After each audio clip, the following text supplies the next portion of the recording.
pas aller travailler si de fait tu t'alcoolises trop. Tu ne peux pas aller travailler si tu n'as pas de logement ou d'hébergement. En ce moment, il y a 14 personnes sur les 49 qui n'ont pas d'hébergement. Okay, donc elles vivent dans des squats, par-ci par-là. Donc on travaille aussi là-dessus pour faire en sorte qu'elles puissent petit à petit quand même stabiliser leur hébergement et leur logement pour pouvoir travailler.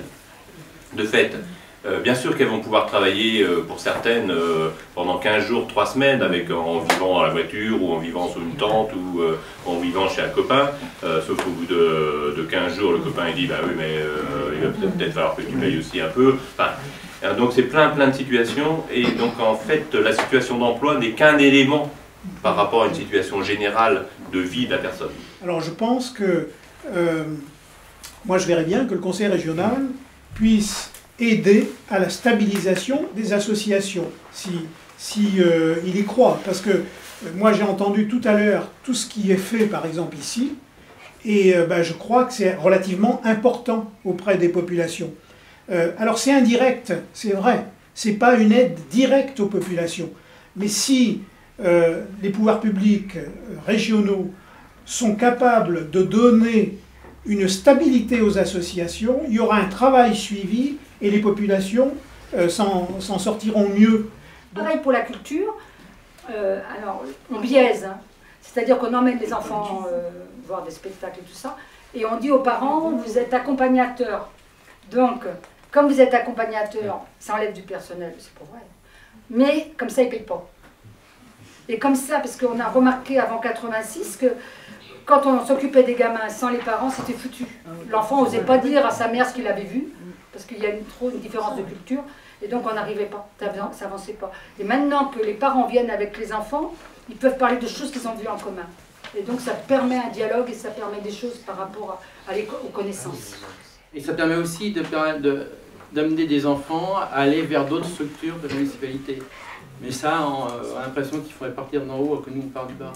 Je pense que l'intérêt, c'est aussi de laisser le choix aux familles. C'est le choix. C'est la démocratie. Ouais.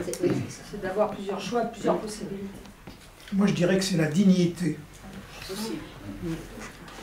La dignité, c'est le choix. Quand on vous donne à manger et que vous ne choisissez pas, on en met la moitié à la poubelle. On voit ça.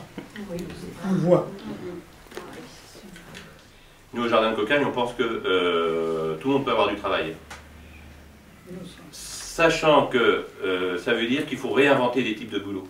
Il faut réinventer des types d'activités. On est en train de travailler sur le concept d'activité-emploi, où en fait, il y a des gens, pour l'instant, le système économique ne peut plus les intégrer. Parce que les gens sont trop usés, sont trop cassés, sont trop... etc. Sauf qu'ils ont capacité, ces personnes-là, à quand même produire de la richesse. Hein, à leur niveau, à leur rythme, etc. Et bien comment la société les reconnaît, comment les pouvoirs publics, hein, les collectivités, tout ça, les reconnaissent, et comment il y a un lien entre les ménages, hein, les citoyens, etc., les collectivités, et puis les entreprises, pour faire en sorte qu'on puisse créer ces postes. Au-delà de la dimension de l'insertion, qui est une vraie préoccupation et une vraie possibilité qu'offrent les activités de production agricole notamment, c'est aussi de voir comment on organise encore, on facilite plutôt, c'est pas nous qui allons organiser, on facilite l'organisation de circuits courts de cette nature, hein, qui ont été une démarche militante aussi au départ dans beaucoup de domaines, dans beaucoup de structures, et comment aujourd'hui, sans oublier l'industrie agroalimentaire qui existe quand même un peu dans la région, hein, mais comment au niveau des territoires, on facilite le travail que vous avez initié, y compris avec la logique économique que vous avez abordée tout à l'heure, en disant qu'il y avait davantage de gens qui souhaitaient et que vous n'avez pas la possibilité de leur répondre actuellement.